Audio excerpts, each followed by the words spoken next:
Buhay pa rin po ang COVID, bulalas ni Kim Chiu kahapon habang nasa Zoom video. At hindi lang si Kim, maging si Paolo Avellino ay positive rin sa COVID. Kaya naman pareho silang nasa Zoom video ng aktor para sa media conference ng airing sa Free TV ng kanilang matagumpay na series, Linlang. May kasalukuyang sinushoot na teleserye sina Kim and Paolo, ang What Wrong with Secretary Kim. Wala naman sa hitsura ni Kim na malala ang COVID ni Kim. Hindi siya umubo at kahit sumingot. Mahina na ang epekto ng COVID pero kailangan talagang mag-isolate.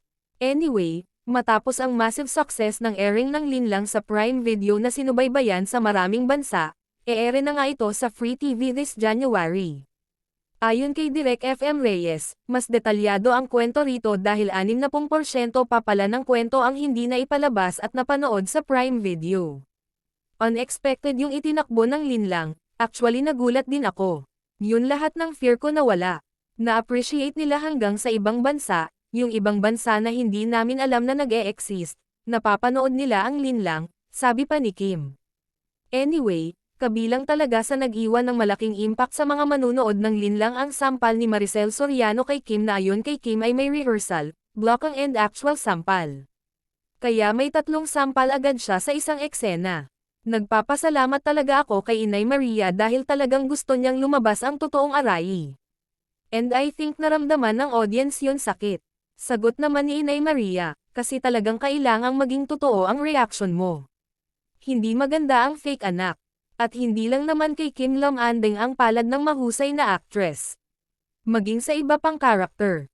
Isang seaman ang karakter dito ni Paolo at may LDR sila rito long distance relationship. Payag ba siya sa ganong setup? Kung wala talagang choice, I will try to make it work, sabi ni Paolo. Para naman kay Kim, depende naman kung gaano mo kamahal yung isang tao. Kung willing kang maghintay, kung willing ka, pero list na yon sa pwede kong tanggapin. Pero mas masarap pa rin yung andyan siya, kayakap mo, nahahawakan mo, andyan sa tabi mo.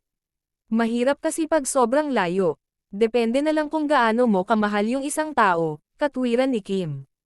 Samantala, bukod sa intense na acting ng mga bida at kwento ng Linlang, maraming social issues na tinalakay sa kwento ng teleserye kaya talagang kinapitan ito ng mga manunood na tiyak na mas tututukan dahil mas detalyado ang kwento.